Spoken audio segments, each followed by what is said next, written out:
বছরের ৬ মাস জলমগ্ন থাকে সুনামগঞ্জের হাওর এলাকা। ফলে হাওর পাড়ের ১০ লাখ মানুষের চলাচলের প্রধান বাহন তখন নৌকা। হাওর পাড়ের মানুষের দৈনন্দিন জীবন হাওর দ্বারা প্রভাবিত। এই অঞ্চলের মানুষের চিন্তা চেতনা, সাংস্কৃতিক কর্মকাণ্ড, অর্থনৈতিক প্রাণচাঞ্চল্য, কৃষি সবকিছু হাওর কেন্দ্রিক। তাই এসব ক্ষেত্রে হাওর এলাকার সঙ্গে দেশের অন্যান্য এলাকার ভিন্নতা চোখে পড়ার মতো। বিশেষ করে বর্ষা মৌসুমে সুনামগঞ্জের হাওর এলাকার গ্রামীণ রাস্তাঘাট ও বাড়ির আঙিনা পানিতে তলিয়ে যায়। তখন এই অঞ্চলের মানুষদের চলাচলের একমাত্র ভরসা হয় ছোট বড় বাহারি রকমের নৌকা।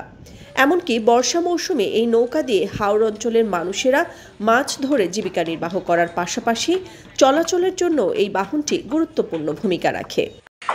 তাই তো হাওর অঞ্চলে হাতে তৈরি নৌকার জন্য এখন বিখ্যাত নৌকার গ্রাম হিসেবে সারা দেশে পরিচিতি পেয়েছে মাইজবাড়ি গ্রাম, যে গ্রামে বছরে ২০ কোটি টাকার নৌকা সুনামগঞ্জ সহ দেশের বিভিন্ন প্রান্তে বিক্রি হয়ে থাকে। মূলত জেলা শহর থেকে মাত্র ১২ কিলোমিটার দূরে সুনামগঞ্জ সদর উপজেলার কুরবাননগর ইউনিয়নের মাইজবাড়ি গ্রামটিতে কয়েক যুগ ধরে তৈরি হচ্ছে কাঠের নৌকা। গ্রামের প্রায় ৩,০০০-এরও বেশি মানুষের প্রধান পেশা এই নৌকা তৈরি। প্রতিদিন ভোরে হাতুড়ির ঠকঠক শব্দে ঘুম ভাঙে এ গ্রামের শিশু থেকে বয়োবৃদ্ধদের। সূর্য ওঠার আগেই কারিগররা ব্যস্ত হয়ে ওঠেন নৌকা তৈরির কাজে। বছরের ১২ মাসই থাকে নৌকার কারিগরদের ব্যস্ততা।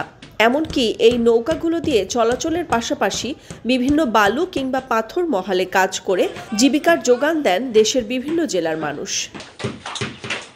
তবে বছরের পর বছর এই গ্রামের মানুষ নৌকা তৈরি করে ভাগ্য বদলাতে পারছে না। মাইজবাড়ি গ্রামটি একটি নিম্ন আয়ের গ্রাম।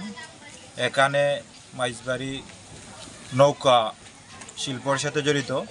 এই গ্রামের প্রায় ৩ থেকে ৪ হাজার মানুষ এই শিল্পর সাথে জড়িত। প্রত্যেকেই শিল্প করে তার জীবিকা নির্বাহ করে। তো আমরা এই শিল্পর মাধ্যমে কোনো আয় উন্নতি করতে পারতেছি না, কারণ একটাই, আমরা যারা এই ব্যবসার সাথে জড়িত সবাই কোনো না কোনোভাবে সুদের মাধ্যমে, ঋণনীতি দ্বারের মাধ্যমে আমরা এই ব্যবসা করতে হয়। আমরা সুষ্ঠু বিনিয়োগ না থাকার কারণে আমরা এটা লাভবান হতে পারছি না। তো আমি আশাবাদী এই গ্রামের ১০০টি আলঙ্গের যারা ১০০টি আলঙ্গ রয়েছে তার সাথে জড়িত রয়েছে প্রায় ২-৩ হাজার কর্মী। যদি এদেরকে সুষ্ঠু বিনিয়োগ বা সুষ্ঠু ঋণ প্রদান করা হয়, আমি মনে করি এই আলং মালিকেরা আয়ের মুখ দেখতে পারবে। আমরা সারা জীবন করছিলাম, বাপ দাদা করে, আমরাও করে, আমরা বাচ্চা কাচ্চা করবো, কইরা কষ্ট কইরা কিন্তু এই মুনাফাটা পাই না। আমরা কষ্ট হিসাবে এরকম লাভ হয় না। আর সারা বাংলাদেশ জুড়ে মাইজবাড়িকে নৌকোই যায়, আর কোনোখানে নৌকা মেলা বানায় না। আমরা নৌকা আমরা বাপ দাদা বলতে করবো, সারা বছর আমরা কাম শিখছি, কিন্তু আমরা এখনো কাম করি। সকাল থেকে মাগরিব পর্যন্ত কাম করি, কাম করলে আমরা লাভ দিতে পারি না, আর ঋণই থাকি। নৌকা শিল্পকে বাঁচিয়ে রাখতে বিভিন্ন ধরনের উদ্যোগ গ্রহণ করা হবে সরকারিভাবে।